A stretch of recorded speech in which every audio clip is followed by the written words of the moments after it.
Let me get myself here. Hi, Naomi. Hello, hello. No, go away. It's not what I want. I want Okay. that one. All right. There we go. All right. We're getting there. Okay. Good. So chapter 9 is a weird chapter. It's we've had a few weird chapters already, but this is a super weird one where we will see that that as often happens. Hold on one second here. Okay, there we go. Whereas often happens, the Bible will say something like, no person shall be left alive, right, in the land that you're about to go into. You must, do that terrible harem, right, that we have talked about. Yet then we run into situations like this one, where all of a sudden that is just not the case, and uh, so we see how even within the Bible, right, there are all of these sort of varying traditions and varying what's the word I would be looking for, priorities, I guess, right? Can I ask a question? Of course. Why is it that the people who come in and pretend to be from far away are comprehensible? Shouldn't they speak a different language? Yes, I mean, I love that question. I love the question about that. You would think, right, that if they were coming from some faraway land, right, the Hivites, I think is that what it's, the Hivites? Yeah, they were one of them. I think there were several. Yeah. Let's see. We come from a distant land, and they replied to the Hivites.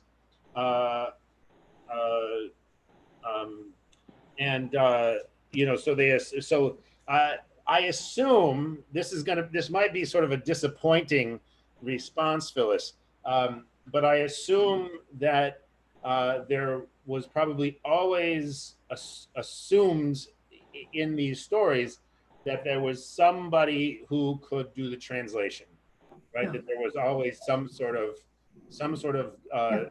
go-between who could sort of manage the languages of both people. Yeah, it is a disappointing response. I'm sorry it's such a disappointing response, but the only response I could think of was that there was some kind of mutual trading languages, but I don't know. Yeah. That could be also, although the answer that I like the best, right, is that at some level, right, there was there was a kind of what's the word I'm looking for? The one word that naivete, the other word that comes to mind is sort of like there was actually a desire not to actually just everybody along. Oh, well, that would be interesting. Yeah. Just before here's this opportunity. Now, what's interesting actually is, well, if that were the case, why didn't the Gibeonites just come out and say it? Like, we don't want to have war with you. Why don't we just make a deal, right? Yeah, that would have been logical. That would have been logical, right? So, when was the Tower of Babel? I'm sorry, but seriously, when? Great question. The Tower of Babel would have been, within the first 10 generations of people. Okay. A long time ago in the sort of history. Right. Go ahead, Jeannie. When is the story about Shibboleth versus Sibboleth? So I'm wondering if they maybe spoke similar languages, except that the Israelites were living in Egypt for a long time. So what language were they speaking over there and communicating with the Egyptians with? But now they're here in Canaan or whatever. Right. Maybe they're speaking similar languages because of the Shibboleth and Sibboleth story. And where is that? It could be, but I always like to, to be honest, I always like to think of the linguistic situation in the Bible, right? In the vast majority of cases, it's kind of like Star Wars, where miraculously, everyone seems to be able to understand everybody else. At least everybody that matters is able to understand everyone else. All the aliens speak English. And right. So, if they don't, they have C3PO, who knows 180,000 languages or something like this and can translate it. So Well, if they didn't speak the same language, there'd be no sorry? stories. If they didn't speak the same language, there'd be no stories. right. Well, then that's the thing, right? Is that there's a kind of a magical thinking that, of course, in this biblical universe, everyone can understand everybody else. Speak up front. Until crucially they can't, right? And that's the point of the Shibboleth story, right? So when does that happen, the Shibboleth story? That happens later in Prophets, I think. I don't remember that one. Could you? Yeah, what's that story? That's a good one. Yeah, Jeannie, do you remember the story well enough? Well, somebody, the Israelites are fighting with somebody and they send out a spy or something and they'll know who is with you and who's the enemy. How do you tell your people from the enemy? Because your people will say Shibboleth and the enemy will say Sibboleth. And I always remember that when I think of Hebrew and Arabic, because Hebrew is SH and Arabic is S. Right, yeah. Come to think of it, what language did Joshua's spies use to communicate with the lady on the other side of the wall? The harlot. Great The question, harlot. right? Rahab was, She was multilingual. Right. Well, I guess. At least she could count in 6 different languages. She had customers from all over. right. Yeah. She was a busy person, but Okay. one of the things that I think is interesting, right, is that probably this idea of trading is very important, right? And also, right, that that this is linked to something else that's really interesting about these stories. The story, and this is another link with the story of Rahab, right, is the degree to which these Gibeonites, display great knowledge of Israelite history. Just like Rahab, they talk about the Egyptians, they talk about the Red Sea, Right. they talk about Sihon and Og, the great kings of Og and Bashan,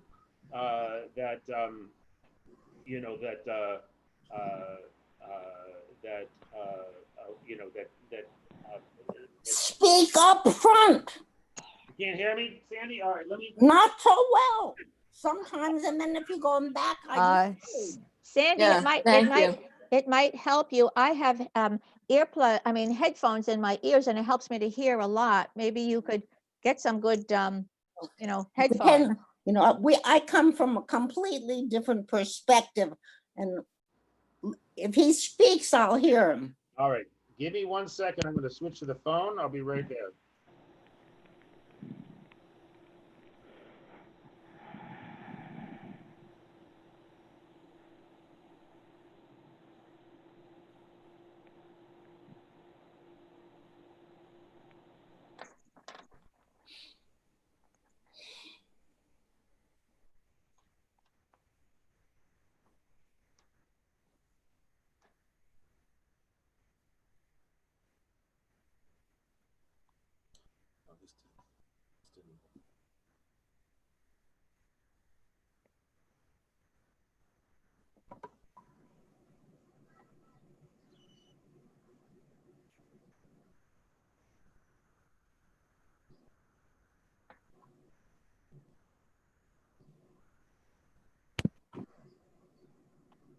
All right. Can you hear me?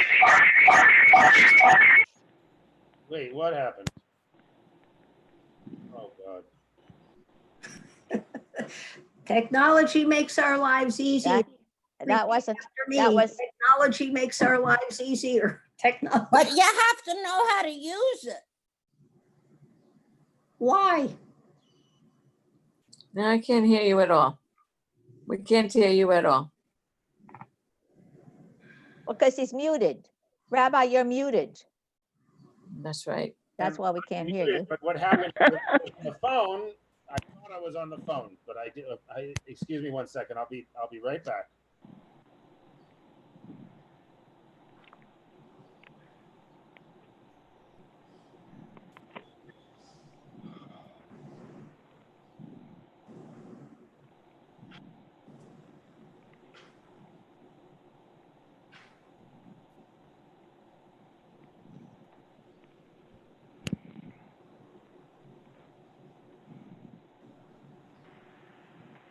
All right. Better?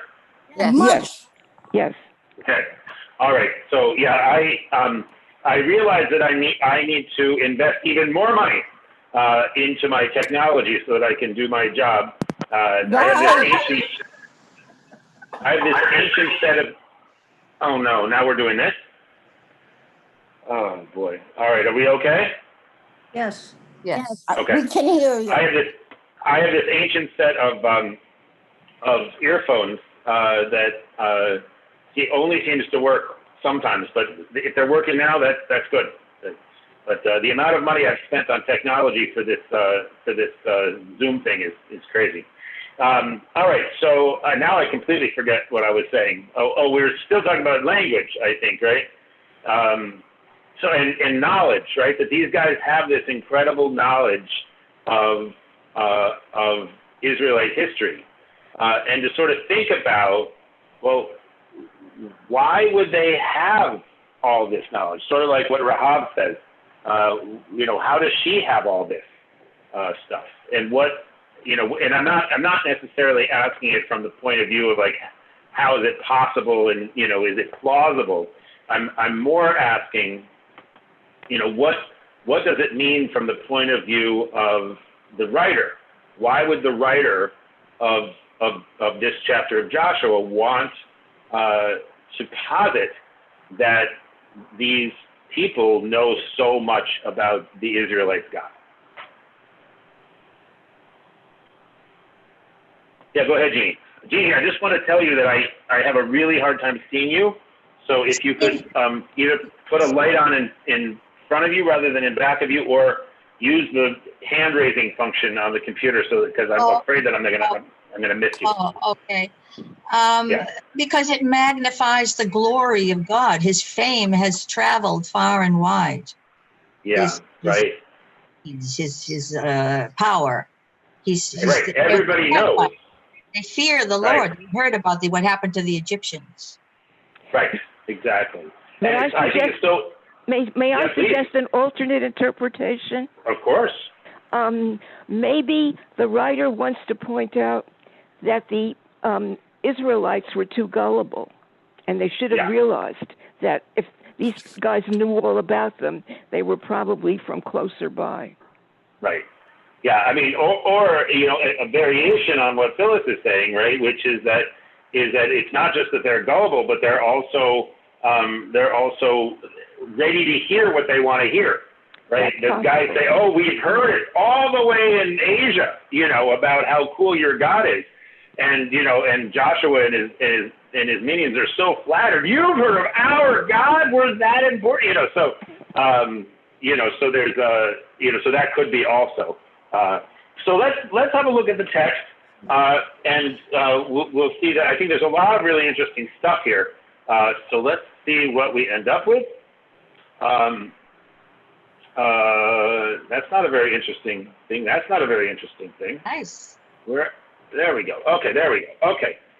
So when all the kings west of the Jordan, in the hill country, in the Shephelah, and along the entire coast of the Mediterranean Sea up to the vicinity of Lebanon, the land of the Hittites, Amorites, Canaanites, Perizzites, Hivites, and Jebusites, learned of this, they gathered with one accord to fight against Joshua and Israel. All right, so very interesting, right? When they heard what had happened, right, to what? When they had heard what had happened to Jericho and Ai, right? the routing of the local inhabitants by the Israelites, right? It was time for them to fight, right? Now, interesting, right? That what is their decision? What are they going to do? To fight. They're good. Unite. They're going to fight. Fight They're going to against Joshua. unite, right? It's not just that they're going to fight, right? They're going to unite. And fight, right. Right. And I think that's very interesting, especially in relationship to what we're learning in the book of Samuel, right, on Monday evening, because there we just read a chapter about sort of what was the justification that the Israelites had for wanting to have a king, right? It was so that there would be someone to unite all of the various tribes, right? So what's interesting here, right, is that all of these people come together, but it doesn't appear to me, right, that they choose. They don't say that, okay, this king is going to be in charge of all of us, right? So I wonder to what degree this unity is really even possible. All right. So, but there's one group in this mix, one group that, and I'm just going to let you know, I'm going to mute everybody now so it's easier to hear me. Please raise your hand if you want to say something. If I don't respond to you, please raise your hand electronically if you can. Otherwise, you can unmute yourself and start talking. Suzanne, did you want to say something, or were you just waving your arm? I was not wanting to say something. Okay, great. Okay, good. All right, good deal. All right, so, all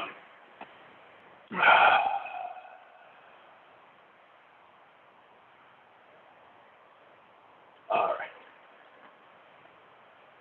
But when the inhabitants of Gibeon learned how Joshua had treated Jericho and Ai, they, for their part, resorted to cunning. They set out in disguise. They took worn-out sacks for their asses and worn-out water skins that were cracked and patched. They had worn-out patched sandals on their feet and threadbare clothes on their bodies. And all the bread they took as provision was dry and crumbly. All right, so I guess I'd be interested to hear from people about the question that I asked before, right? If they were going to sue for peace, why wouldn't they just sue for peace?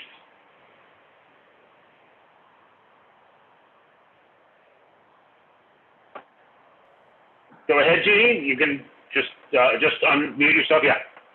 Maybe they can get a better deal if they look pathetic and weak. We saw this before where somebody else was pretending to be weak and was it the Philistines? I don't know. They flushed them out because they appeared to be losing. Right. No, Right. Okay, good. So go ahead. Go ahead, Phyllis. Or was it Naomi?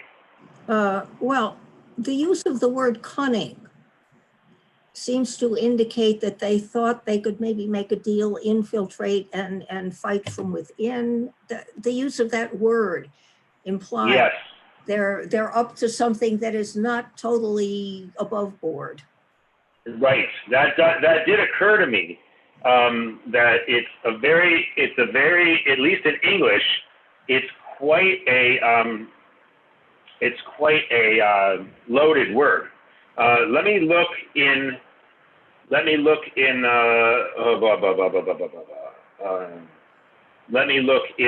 Oh, okay.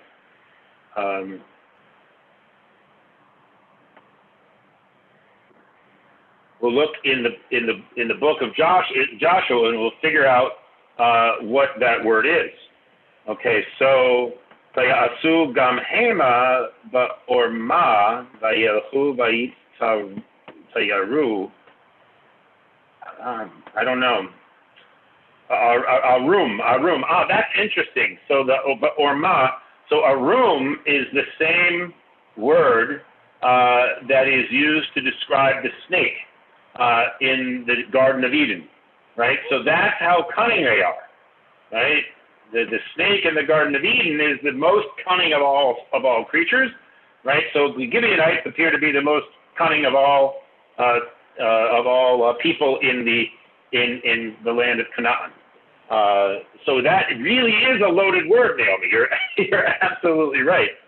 And you'd think that it would be used to really undermine the Israelites rather than simply to gain a good deal for themselves. All right. Any other ideas about why they resort to this cutting, or if you have an idea about why that word they use that word? So one Naomi, do you have something? Oh, Jeannie, go ahead. You're muted though. They're frightened because they've heard how formidable this opponent is. The opponent keeps on winning. They keep on winning. They wiped the floor with the Philistines last week. Right. So. Right, and so there's this. So there's maybe they're afraid that if they just sue for peace, right? There wouldn't, they would be like, no, we're gonna smush you just the way we smushed everybody else, right? So there's one commentary I looked at that suggested that actually it wasn't that they were so frightened of the Israelites. It was instead that they were actually frightened of this unified Canaanite group, and if they got wind of the fact that the Gibeonites were going to sue for peace, right, that then they would be attacked along the way by the rest of the Canaanites for breaking rank, and they would end up dead anyway, and they would just save the Israelites the trouble. I don't know. Anyway, so let's continue here. So they went to Joshua in the camp at Gilgal and said to him and to the people of Israel, we come from a distant land. We propose that you make a pact with us. A pact is an interesting word, of course. Very important word in our tradition. The word is brit, right? Covenant, right? We're going to make a covenant with you, or at least we're going to propose that we make a covenant with you. They said to Joshua, "We will be your subjects. Right? We will be, subordinate to you." So Joshua asked them, "Who are you, and where do you come from?" It's a reasonable question, right? They replied, "Your servants have come from a very distant country." Right? No specificity here, right? No specificity. No, like, we come from Nineveh, or we come from this place or that place, right? And why did we come? Because of the fame of the Lord your God, right? So very interesting how they answer. They don't bother answering the first question, right? Doesn't, who we are is not important. What's important is not even where we came from, because I'm not going to name the place, right? I'm just going to say that it's far away. What's really important is why we came, right? And we came because of the fame of the Lord your God. For we heard the report of him, of all that he did in Egypt, and of all that he did to the two Amorite kings on the other side of the Jordan, King Sihon of Heshbon, and King Og of Bashan, who lived in Ashtaroth. Right? And these are the kings that the Israelites vanquished towards the end of the book of Numbers. Right? So when they begin after the 40 years of the desert, they begin the process of actually moving towards the promised land. And so our elders and all the inhabitants of our country instructed us as follows: take along provisions for a trip and go to them and say, we will be your subjects.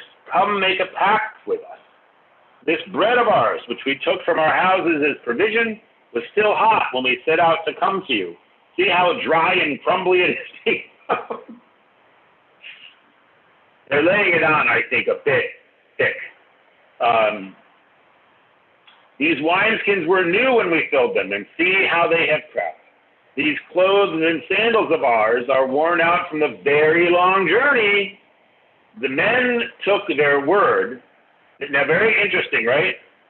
Who took their word, right? Joshua? Not so much, right? The men, it says. The men took their word because of the provisions, and they did not inquire of the Lord. Very interesting. Joshua established friendship with them.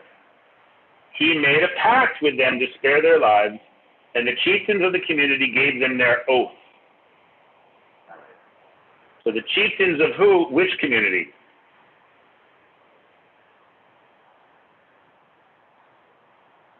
They have two. Is that clear? Is that clear? Go ahead, Jeannie. Who is it? Mebo. I don't know the name. I'm sorry. These people that they're talking to, that are. Well, yeah, that's what. It's not really clear to me. It really is not clear to me. Who are deceptive? Who are being deceptive with them? Yeah, and the reason it's not clear to me is because of what happened subsequently, right? That there later on, it seems that the chieftains of the community are the Israelites. So I'm not really clear, but I just want to point out that this is a very important set of concepts here, right? The men took their word because of the let's see here. So the way they looked. Yeah, because of the provisions. Vayikhu ha'anashim mitzeidam ve'et pi Adonai lo sha'alu. Right? They just took them because of these. In literally in Hebrew, right? It wasn't that they took their word; it's that they took them, right? They took the men, right? And like they accepted them, right? And then vaya'as lehem Yehoshua shalom, right? So he made with them peace, right? Here it's translated as friendship, right? But the word in Hebrew literally is shalom, peace. Vayikrot lahem brit lechayotam, right? And cut, this is the idiom in Hebrew, is that you cut a covenant, right? You cut a covenant to keep them alive, right? That they would still be alive, right? And then we have this business Nisiyeh Ha'edah, which is probably the chieftains of the Edah, of the Israelite community. All right, so we can continue here. And also, right, Vayishavu, right? They make a shva, right? A vow, right? They make a vow to this pact, right? Very important, because if you make a vow, right? A neder is another word for it that we might be more familiar with from the Yom Kippur prayer, Kol Nidre, right? If you make a neder, then you've got to live up to it. Okay. But when 3 days had passed after they made this pact with them, they learned that they were neighbors living among them. Right? We had no idea. Right? They had no idea. Okay, so the Israelites set out, and on the third day, they came to their towns. These towns were Gibeon, Chephirah, Be'erot, Kiryat Yarim. But the Israelites did not attack them, since the chieftains of the community had sworn to them by the Lord, the God of Israel. Now the whole community muttered against the chieftains, right? The whole community is like, these are the people that we're supposed to kill, right? But all the chieftains answered the whole community, we swore to them by the Lord, the God of Israel, therefore we cannot touch them. This is what we will do to them. We will spare their lives so that there may be no wrath against us because of the oath that we swore to them. And the chieftains declared concerning them, they shall live. And they became hewers of wood and drawers of water for the whole community, as the chieftains had decreed concerning them. Okay. So they're going to be manual laborers for the Israeli community. All right. So what do we make of this? What do we make of this situation?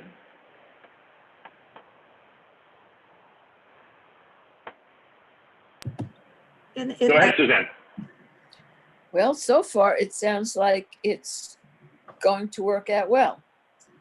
It's a Yeah. little hard to believe that it will, because the Gibeonites are a cunning people, but right here, if we don't look any further, it looks like it will work out well for them. Right. Very interesting, right? That even though the Israelites are very, very aware of the injunction, God's injunction to kill them all, right? The chieftains are saying, nope, we can't do that. We gave them our oath. Go ahead, Naomi.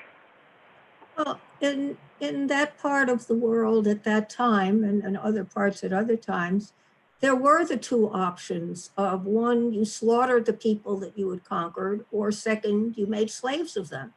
So this Right. was plan B. Right. Very similar to the sons of Ham, who are the hewers of wood and drawers of water. Mhm. Also, way back, they seem to have two different names, the Hivites and the, I forget the other, Gibeonites. The Gibeonites, right. They seem Yeah, to have and a I- second name when they were talking to the chieftains, the Hivites. Yeah. I don't Well, and know. I think this is very interesting. Yeah, go ahead. I'm sorry, I interrupted you. No, I said I don't know what that's about. Right. I mean, one possibility, I haven't studied the textual history of this chapter, but it is not uncommon, right, for there to be two versions of the story that are spliced together. So it could be that there's one tradition, right, that has it, that it's the Gibeonites, right, and they parlay with one set of people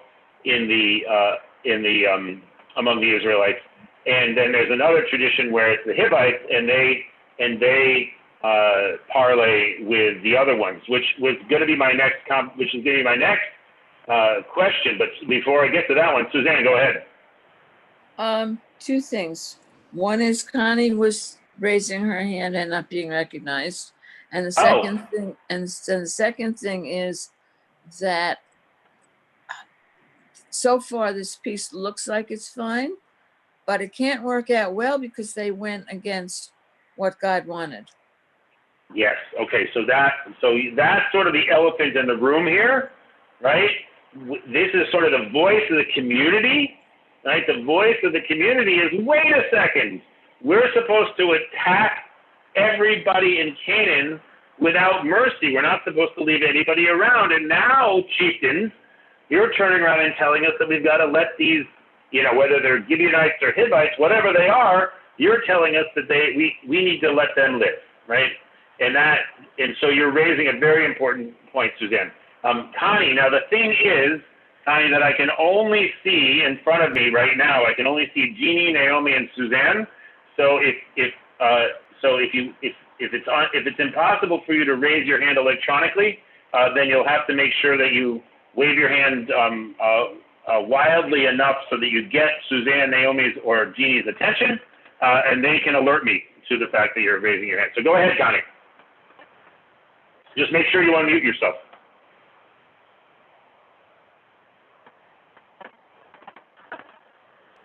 Connie, you have to unmute yourself. Connie, unmute.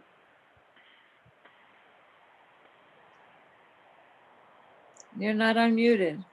We can't hear you.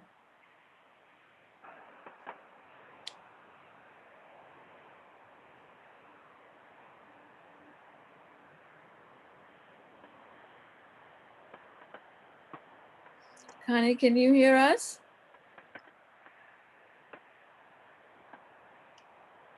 You hear me now? Okay. Yes. There we go. Good. So my thought was already mentioned that even today with conquering heroes, the resident population become slaves or imprisoned or worse. Right. Right. Yeah. Far too often. Far too often. Even in situations where, obviously the invaders claim, right, that they are there to liberate or whatever. We know as Americans enough times that has happened, and it's not the way that it actually works. All right, so let's go back here to, here we are, okay. All right, and let's see here. Okay, so, right, okay, and the reason that they can't touch them is they swore an oath, right?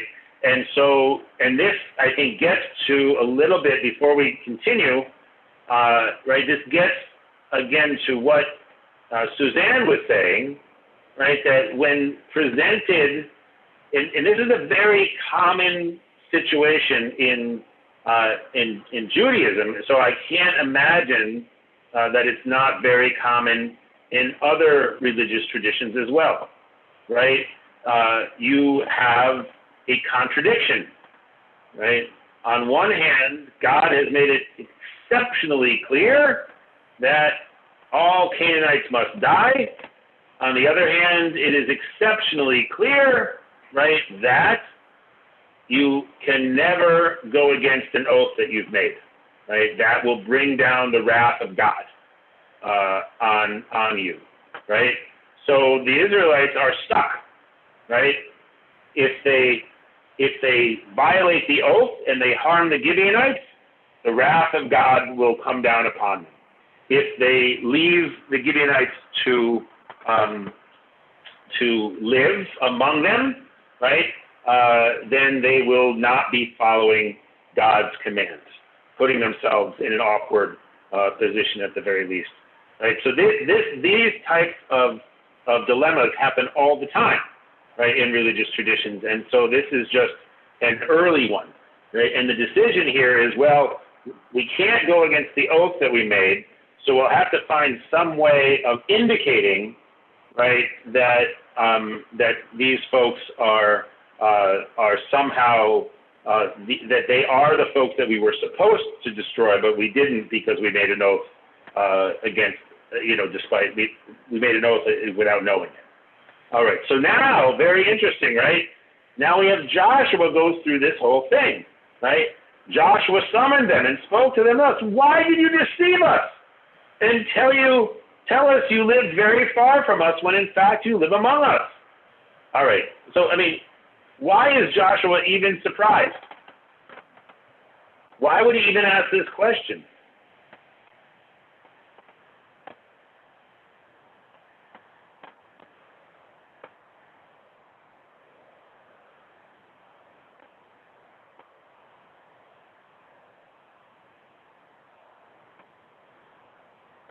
Go ahead, Donnie. So, I can hear you. You're good. what does he mean, live among us? Yeah. I mean, among us? And they weren't recognizable, or near us? Yeah, I'm very confused by just to let you know, I don't have an answer to the question I just asked. Right? I don't understand it. Right? I don't understand this. Why Joshua is asking this question? I would think that there would be that it would be pretty clear why they did it. So let's see.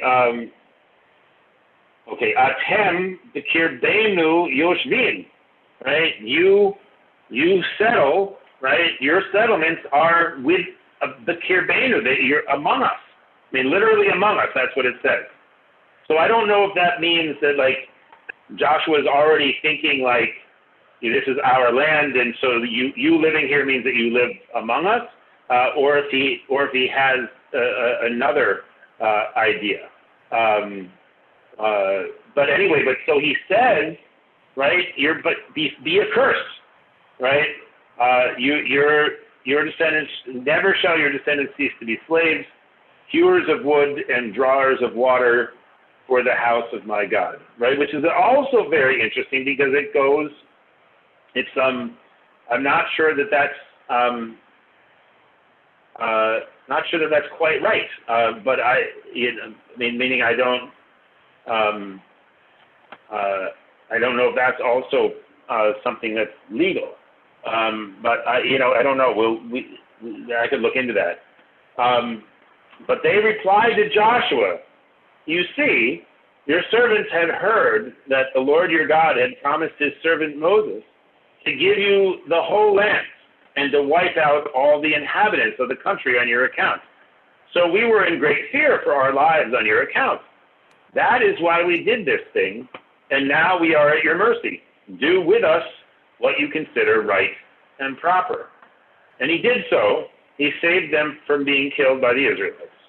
That day, Joshua made them hewers of wood and drawers of water, as they still are, for the community and for the altar of the Lord in the place that he would choose. All right. So I guess the first question before we get any further than that is, why do we have these two different stories? The first one of the chieftains and then the second one of Joshua. The simple answer, of course, is, well, there's two different traditions and we like both of them and we don't want to give them up. But it does raise, I think, an interesting question. Who's really in charge among the Israelites? Right? Is it the chieftains, right? The Nesi'e Ha'edah, the chieftains of the community, or is it Joshua? Go ahead, Suzanne. Joshua is acting like an out-of-control parent, and the Gibeonites are the children who have misbehaved, and Joshua is giving them a punishment that he's going to regret later, just as a parent who is coming from an angry place and not from a place of control will be sorry later on when they tell the kid, you're going to be grounded for life. Right. And then they need to take it back so they can be back in control, but it's a hard thing to do. Yeah, it is really interesting that you bring that up, right? That the outcome in the two situations is the same, right?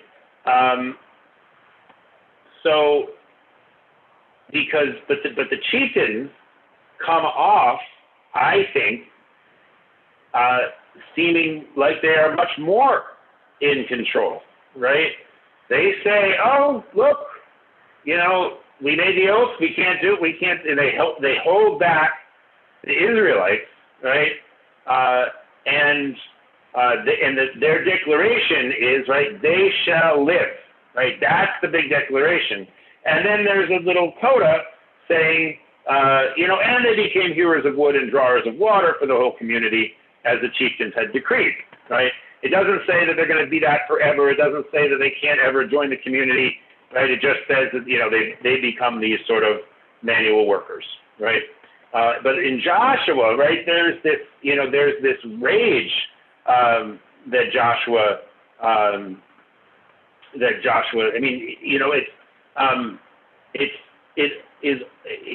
actually when he says, "Why did you deceive this in this, that," the character that I think of is Pharaoh, right? Who asks Moses and Aaron, "Why did you do this to me?" It reminds me of our president, right? Who says, "Wait, does the Supreme Court hate me?" Like he takes this thing really personally, like that someone would dare to deceive him. It's unthinkable. And so in the Joshua version of the story, right? It seems to shift, right, from a story about an unwise oath, right, that was made in some sort of level of innocence or deception, to a story about, as you say, sort of like a hapless parent whose kids outsmart him, and then he gets really, really upset. Again, whether we can make too much of this or not, right? But what's really interesting about this, and let me see if I can find the place really quickly, is because this trope of the drawers of water and the hewers of wood is something that happens elsewhere in the Torah. It actually happens in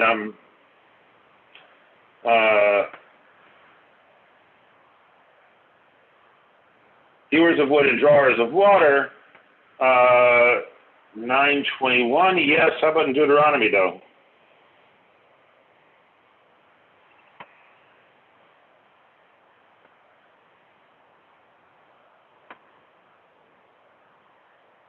All right, Deuteronomy 20:17. So let me find Deuteronomy 20:17, and I will.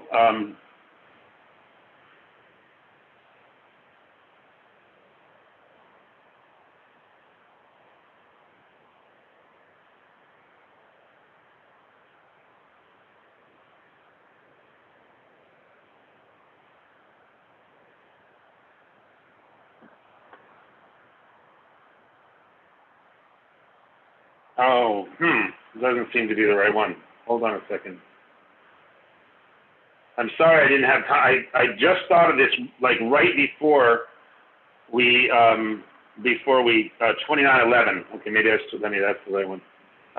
Just before we got to we started class, I thought of this and I didn't have time to.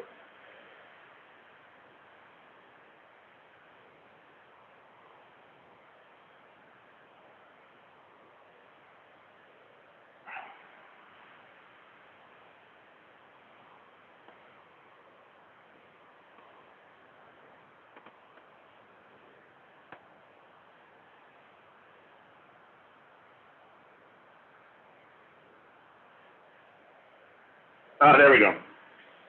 All right. So I should have known from yes. So it's chapter 29 I'll pull it up on the here so you can see it. But I think this is really interesting. Again, another example of the way the Torah will very often sort of offer sort of multiple perspectives on things. And just FYI, I'm getting rid of all of my pictures, so I can't see them. I can't see you, so just yell if you want to say something. All right, so verse 9, a very, very famous verse, especially I think that this is what the Reform movement reads on the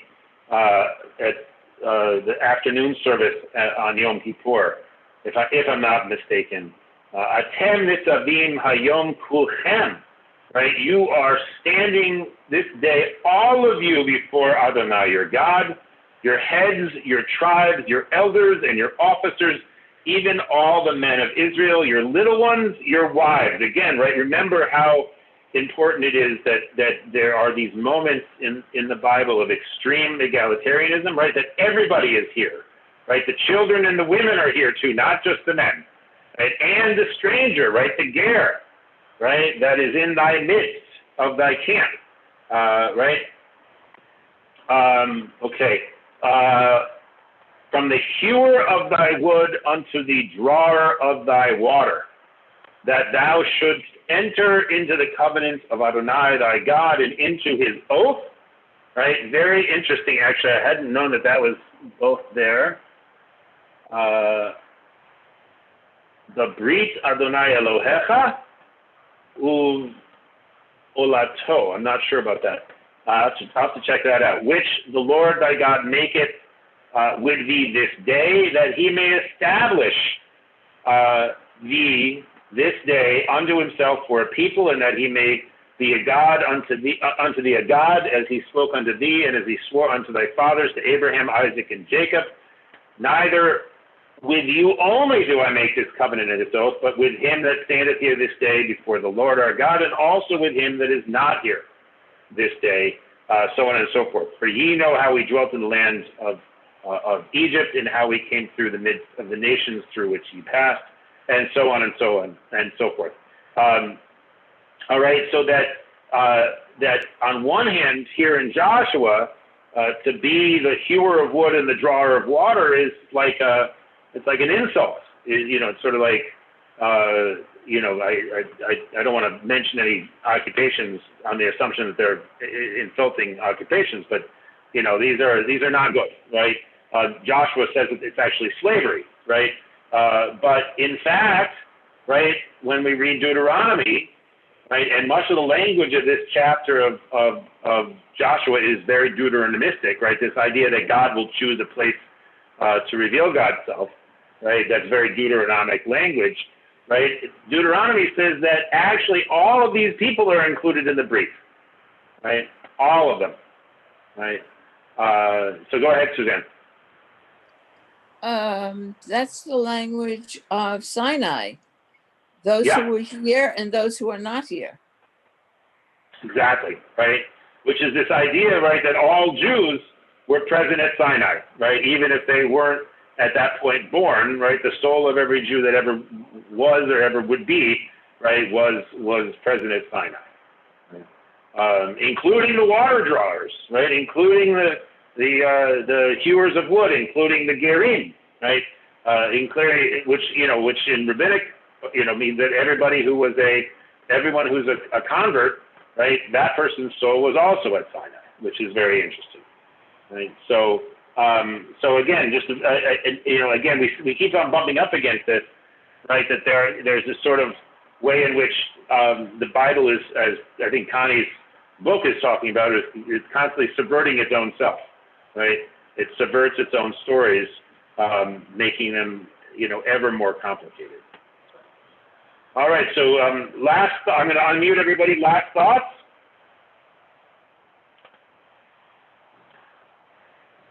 All right, I've unmuted everybody, but no one got unmuted for some reason. Oh, there we go. Connie, Jeannie, and Suzanne still need to unmute themselves if you'd like to say something.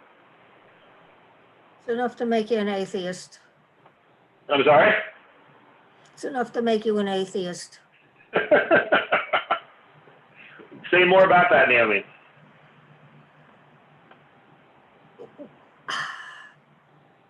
I mean, I know that I'm Jewish, and I know that supposedly I'm immersed in all of this tradition and stuff, but there are other traditions that have many fewer contradictions that you can also immerse yourself in. Yeah. I mean, I actually think that for me, just speaking personally, that one of the reasons that I find the Jewish tradition so amenable to me, right, is that it seems to me to be prepared, right, for contradictions. It's full of contradictions, yes, but one of the reasons it's so full of contradictions is it sort of has assimilated the reality, right, that the world is a contradictory place, that there are so many dilemmas that we encounter in our lives, small and large, that the tradition seems to have sort of decided that to present a picture of the world that isn't at least in some ways as complex as that, is going to be giving it an incomplete picture of the world. And so it's yeah. Go ahead, Jeannie. Well, I like that, what you said, and I just remembered a book I read about. This was about a racial issue many years ago, and the psychologist said, and you can agree or disagree, but what he said was the ability to tolerate ambiguity is a function of intelligence. I don't know, but I mean, I like every word that you said until you got to intelligence. Where I might beg to differ only because I generally think of myself as a pretty intelligent guy. And I know that there are moments when I have great stores of resilience, and then there are moments when I have no capacity to deal with ambiguity at all. And I don't think that it's a function of my intelligence suddenly fleeing. I think there are other reasons, I think, why human beings get to a place where their resilience is not functional. But I agree with you. I think that there's that the ability to tolerate ambiguity gives a person great power to endure in the face of a lot of stuff. Go ahead, Suzanne. And then, go ahead, Jeannie. You want to rejoin? Yeah. Well, I'm thinking, so I like this. I like a culture that tolerates ambiguity. I'm thinking in contrast, for example, I have a friend who's a Jehovah's Witness, and they have no tolerance for ambiguity. Everything is black and white. She tells me there is no gray. But then I remember, hey, they are immersed in the Old Testament too. So it's. Yeah, they just read it. In my experience, they read it in a very, very different manner, right? And I don't know, because I don't know enough Jehovah's Witnesses. I know a few recovering Jehovah's Witnesses, but nobody who's a current one. But my guess is that you would not hear a Jehovah's Witness say, right, that the Bible is presenting these two distinct versions of the same story, in part just because, we're textual pack rats and we never want to throw anything away. But also I think because we understand that there are different perspectives and different ways to approach a situation that happens. Right. So I would be interested to know her answer to that question, as you say, different ways to interpret, but I will not ask. I would not recommend it. Never ask. That's what we call being polite, which, it's being immense, knowing when to ask and when not to ask. So Suzanne and Connie. I have a neighbor who's a Jehovah's Witness. If you ever want to speak with her, she lives here. I have a friend who's. And two is totally off the topic, but could you please tell us what your T-shirt says? Oh yes, this is a great T-shirt. Yeah, I saw the Resisting Tyrants since Pharaoh. I couldn't say the word Pharaoh. Okay. Okay. Yeah. It's from TRUA, which is the Rabbinic Human Rights Association. Rabbis for Human Rights. I'm sorry? Thank you. Rabbis for Human Rights. Yeah. Thank you. It used to be Rabbis for Human Rights, and it turned into TRUA, which is the shofar blast. Okay, Connie, you get the last word. I had a substitute aide last week who was very efficient. I couldn't get over how her initiative, it was a pleasure, except her last 20 minutes, she had to stand by me at the table telling me that this pandemic was all God's doing because of our sins. Was she a Jehovah's or some other? Did she tell you what her?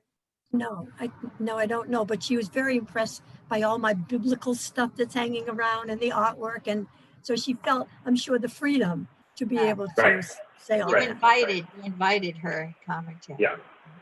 Wow. Yeah, I had a conversation with someone on the phone who told me that it was all, that the whole coronavirus thing is a Chinese plot. And so, which is no more pleasant to listen to than to hear that it's because of our sins, whatever those sins are. Yeah. But the world is a complicated place. Who knows why all this stuff happened? But yeah. All right. Well, thank you all very much. This was really a very, very enlightening conversation for me. I really appreciate it. What should we read for next week? Oh, good question. I think that we will be reading chapter 10, and it's a long chapter. So let's assume that just chapter 10 we'll go as far into it. I had said to Suzanne when we started that there was no way that we could possibly read every chapter because there's just too many of them. But I'm finding that there has not yet been a chapter where I'm like, oh, this isn't interesting. It may happen, but it hasn't happened yet. So let's go with chapter 10. But you can look on the email that I send around on Friday. No, I can't because I don't get it. Yes, but you will get the print version on Monday Right. from Laura, and that will have it confirmed. Okay. All right. Sounds good, everybody. Okay. Thank you. Thank you. Bye bye. Okay.